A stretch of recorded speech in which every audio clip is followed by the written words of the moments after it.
make you move before you're ready. Yeah, write that down. See, I said, well, I don't have a college education. I don't have any paper or alphabets behind my name. And I realized that if you want to make it in life, you want to make your mark, you've got to become a risk taker. Viscott said, if you're not willing to risk, you cannot grow. And if you cannot grow, you can't become your best. And if you can't become your best, you can't be happy.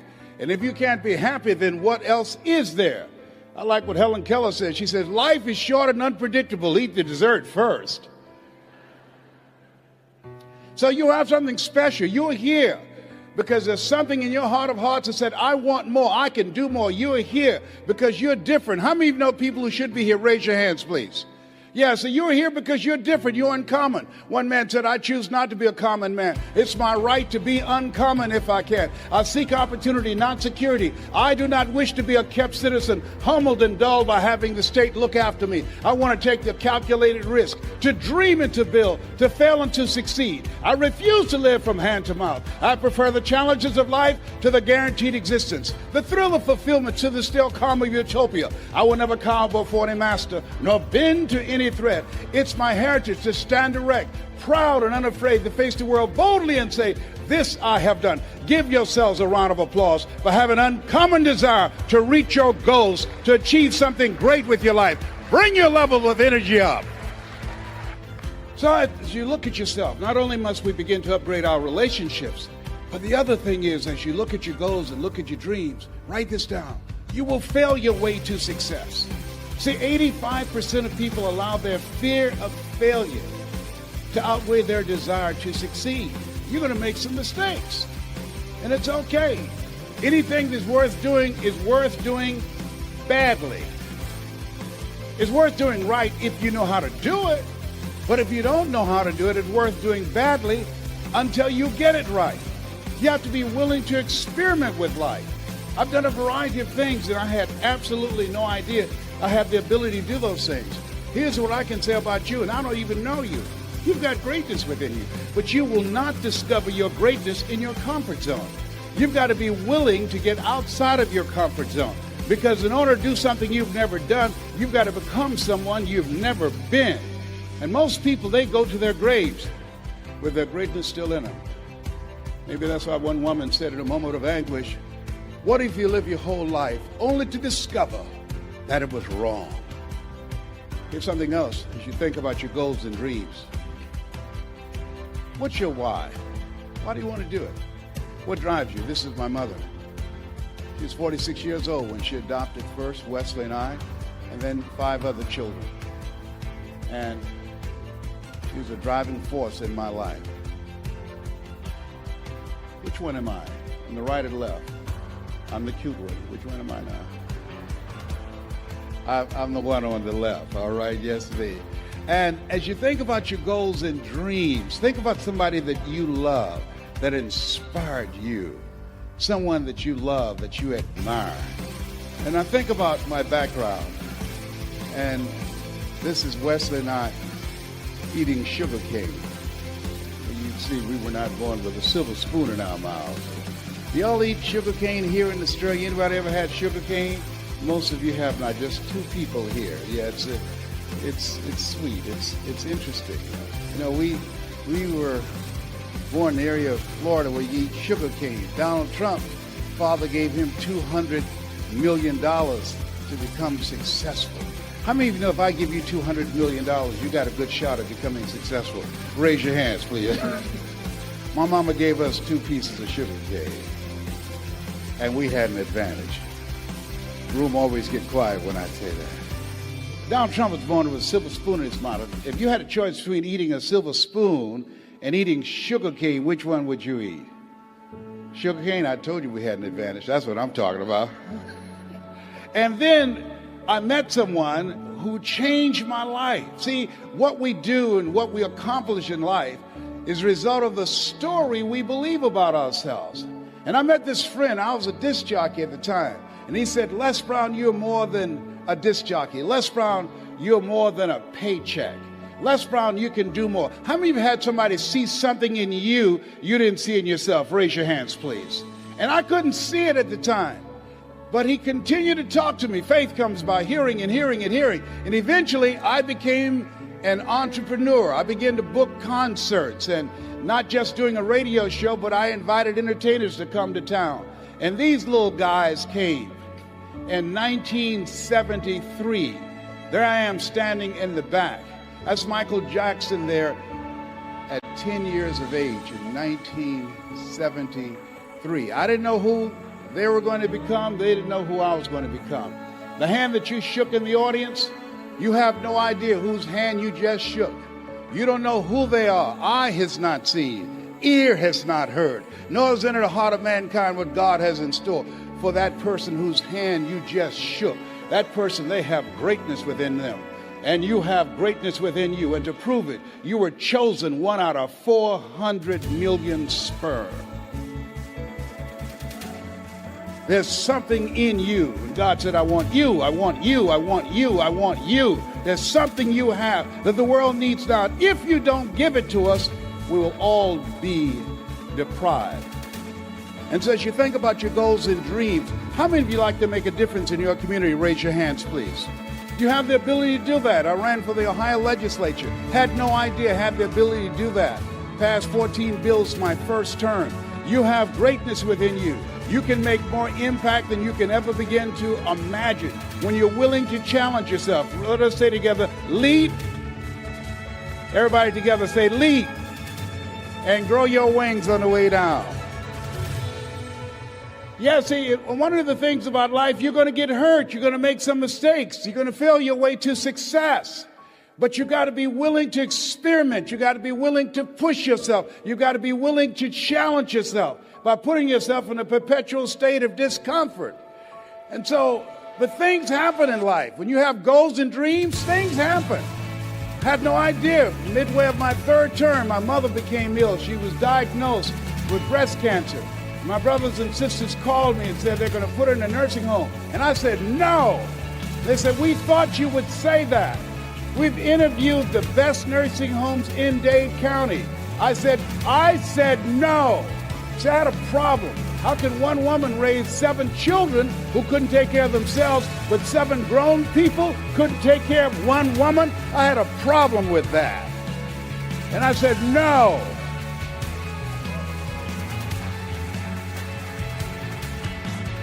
So I resigned from the Ohio legislature and I came back to Miami to take care of Mama, and took care of her until 89. And there are things, as you have your goals, things are going to happen to you that you can't anticipate. Some of you are in the eye of the storm now. Things are going to happen. And don't say, why does it have to happen to me? Why not you? Who would you suggest? You want to give us some names or email addresses? That's really what I said the second time I got cancer. Dad told me the cancer metastasized in 7 areas of my body. I started laughing. He said, why are you laughing? Are you in denial? I said, no, I feel like Mother Teresa. He said, what do you mean? She said, Lord, I know you know how much I can bear. I just wish you didn't have so much confidence in me.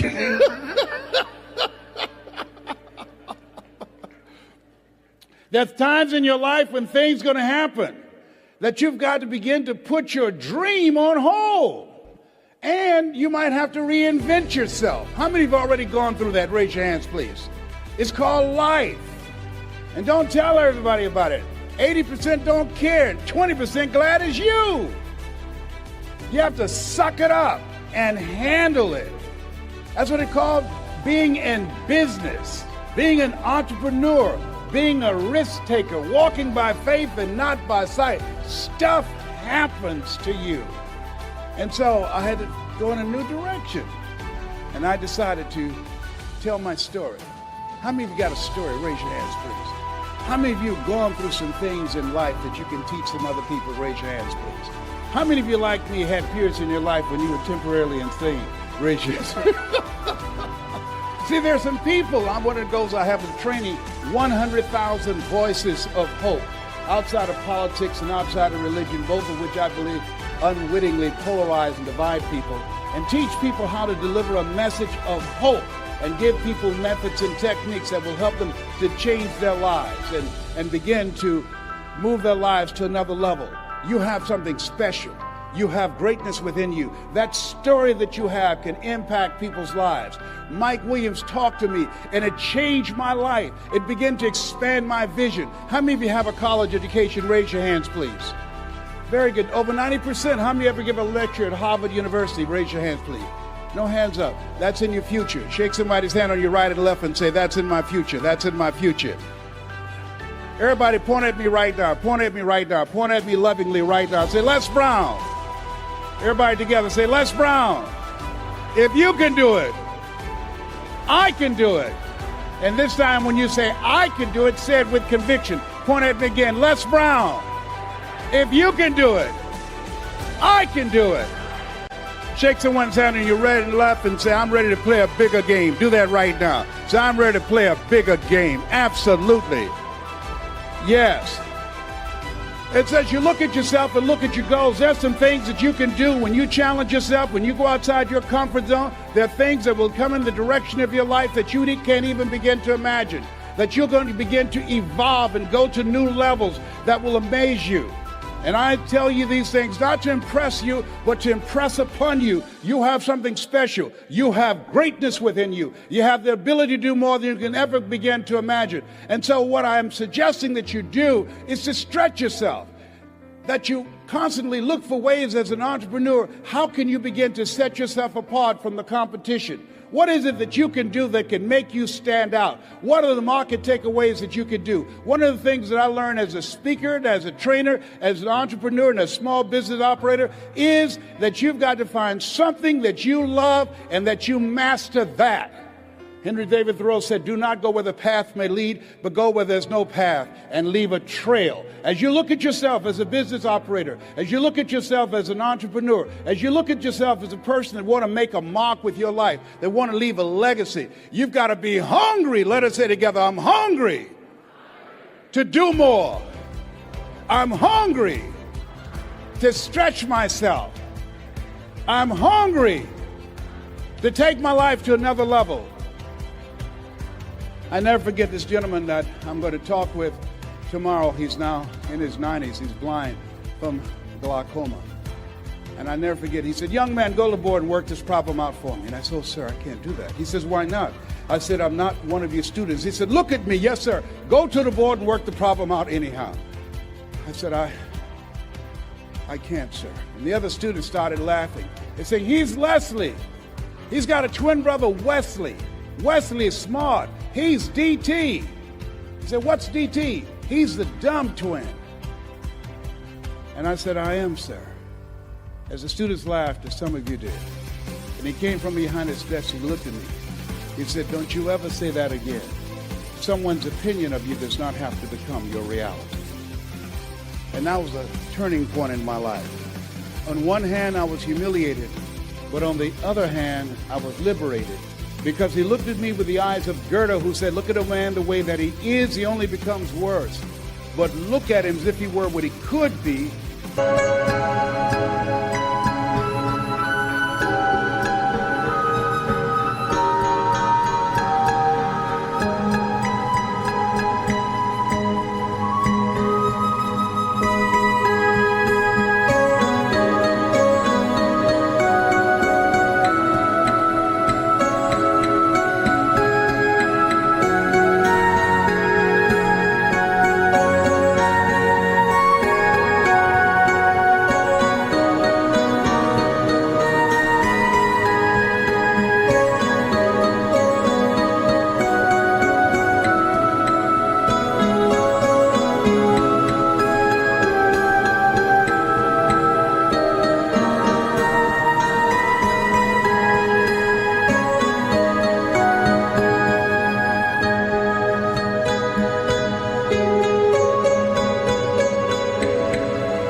becomes what he should be. He said, young man, what do you want to do with your life? I said, sir, I want to make my mother proud, sir. He said, how do you plan to do that? I said, when I get out of high school, I'd like to be a disc jockey. He said, is that right? I said, yes, sir. He says, good. I'm going to tell you some things to do. I said, what is this? He says, number one, he said, I want you to work on your mind. He said, here's some motivational materials I want you to listen to by Dr. Norman Vincent Peale and Earl Nightingale. Train your thinking. Write this down. This is very important. What you think about, you bring about. He said, I want you to train your mind to serve you. And I want you to focus on becoming a disc jockey every day. I want you to see yourself on the radio talking to thousands of people. I want you to see yourself doing the things that you want to accomplish. Hold the vision. And I encourage you to do the same thing, whatever area, whatever you want to do, whatever business that you're in, whatever industry that you're in. You want to see yourself there and hold the picture of what it is you want to accomplish.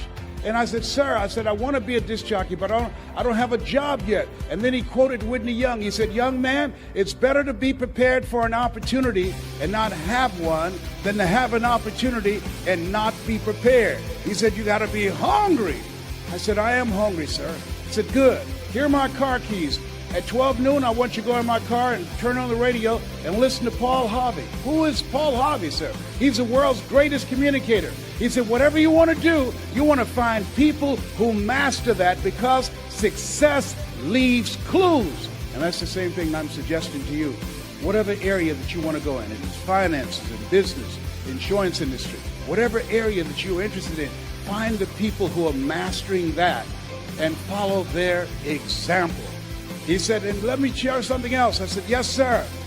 He said, watch your relationships. They're nourishing relationships and they're toxic relationships. Nourishing relationships, they bring the best out of you. They inspire you.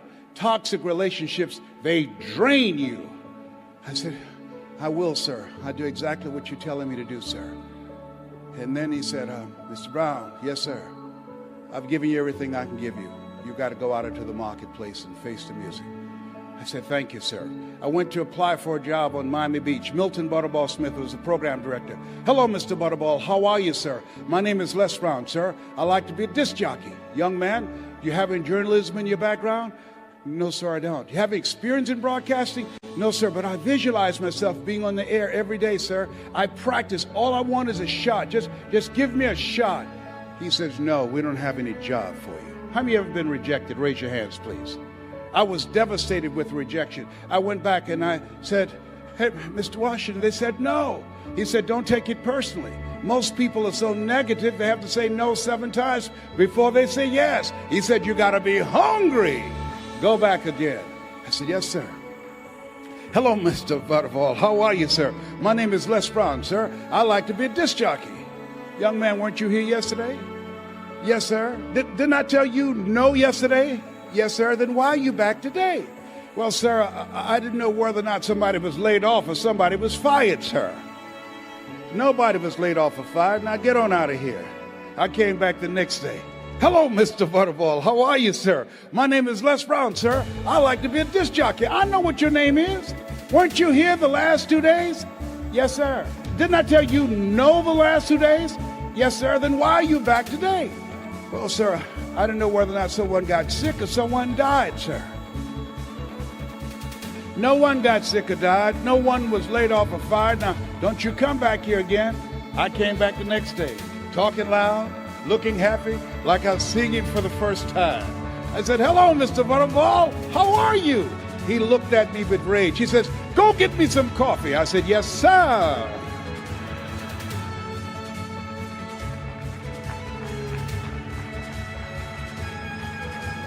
My favorite book says the greatest among you will be your servant. How many of you are serious about reaching your goals? Raise your hands, please. Here's something I encourage you to write this down. Provide more service than you get paid for. As small business operators, and you're going to do market takeaways, you've got to provide more service than you get paid for. You've got to build relationships with people. You got to be able to tell your story because people do business with people they know, like, and trust. You've got to look for ways, as a lady who became the dominant force in her industry, And they said, how did you get here? In an industry that's dominated by men. And she said, it's not our intention to please our customers or to satisfy our customers. Our intention is to amaze them with the quality of the service that we provide for them. And so you have to literally amaze your customers. Go above and beyond as you begin to anticipate what their needs are.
Look for ways in which you can begin to impact them. And so as you look at your goals and dreams, the people that are willing to do that are hungry. He said, Mr. Brown, go face the music. I went to apply for this job 3 different times. They said no. Finally, they asked me to become the errand boy for the disc jockeys. I'd go get their lunch and their dinner, and I stand in the control room knowing my time would come. Let us say together, my time will come. And on the weekends, they would come out to the parking lot, and their cars be waxed and cleaned inside out. They said, hey, who did this? Write this down. Give before you ask. Give before you ask. I was just trying to get my foot in the door.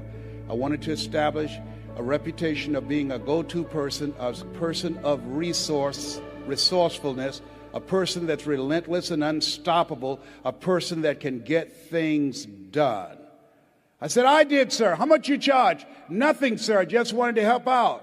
I was building relationships. People do business with people they know, like, and trust. Look here. Donna Ross and the Supremes are coming to town. The Four Tops and the Temptations. Here are my car keys. Pick them up and take them to the Fontainebleau Hotel on Miami Beach. It'll be my pleasure to serve you, sir. I was driving these entertainers in the disc jockeys' big long Cadillacs. I didn't have any driver's license, but I was driving like I had some. Then one day, it was a Saturday afternoon, a disc jockey by the name of Rockin' Roger was drinking while he was on the air. Rockin' Roger got so drunk, he could not complete the show. He began to stutter his words. He was about to fall off the chair. It was a Saturday afternoon, and I was the only one there, looking at him through the control room window, walking back and forth, young, ready, and hungry. I was saying, drink, rock, drink. Drink, rock. I'd have gone get him some more if he'd asked me to. Then pretty soon the phone rang. It was the general manager and answered the phone. I said, hello? He said, young boy, this is Mr. Klein. I said, I know. He said, Rock can't finish his program. I said, I know. He said, would you call one of the other DJs in? I said, yes, sir. I hung the phone up. I said, now he must think I'm crazy. I called my mama and my girlfriend, Cassandra. I said, y'all come out on the front porch and turn on the radio. I'm about to come on the air.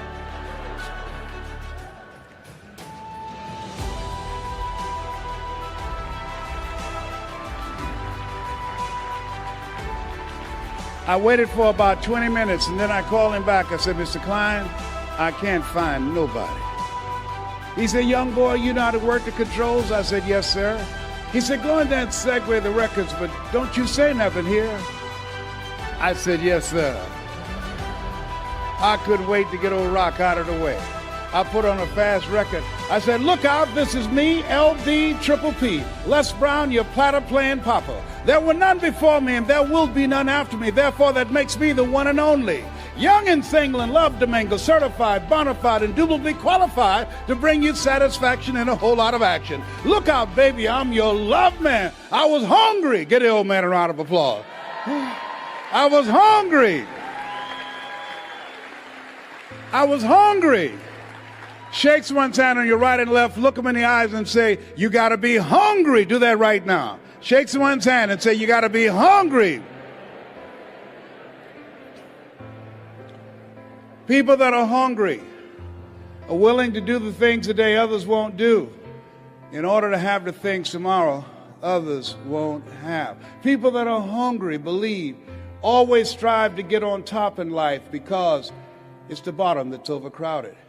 People that are hungry know if you want to be successful, you must be willing to do the things today others won't do in order to have the things tomorrow others won't have. I didn't do what I'm doing right now because it was hard. How many of you decided not to do something because it was hard? Raise your hands, please. I want you to write this down. If you do what is easy, your life will be hard.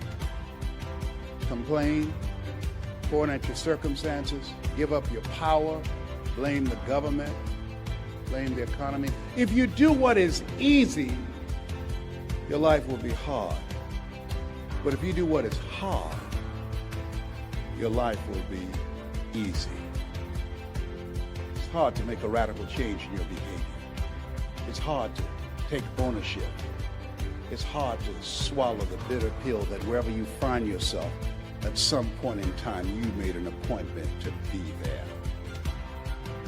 It's hard. It's hard. If you do what is easy, your life will be hard. If you do what is hard, your life will be easy. I don't know what your goals are. I don't know what you want to do with your life. Here's what I know about your being here. That there's something in you that waits and listens to the voice of the genuine in yourself. It will be perhaps the only guide you will ever have. And if you cannot hear it, all of your life, your days will be spent on the ends of strays that somebody else pulls. And I submit to you, the reason that you're here is that in your heart of hearts, you've said, I'm going to pull my own strings. I say to you, the reason that you're here is something about you that says, I'm going to control my own destiny. There's something about you that when you pointed your fingers at your circumstances, you realized you had three pointing at yourself. So I want to dedicate something to you that my mother loved to hear me say. Mama was a 22-year breast cancer conqueror. I want to dedicate this to you, to the achiever in you, to the greatness in you, to the unexpressed gifts, talents, and abilities that you have in you that's hungry to get out. It says simply this. Leslie, yes ma'am, mama. Say that thing for me, boy, that makes me feel good. It says simply this. If you want a thing bad enough to go out and fight for it, to work day and night for it, to give up your time, your peace, and your sleep for it, of all that your dream and scheme is about it, And life seems useless and worthless without it. And if you gladly sweat for it and fret for it and plan for it and lose all your terror of the opposition for it, and if you simply go after that thing that you want with all of your capacity, strength and sagacity, faith, hope, and confidence, and stern pertinacity, if neither cold poverty, famish, or gulf, sickness or pain of body and brain can keep you away from the thing that you want, dogged and grim, you besiege and beset it with the help of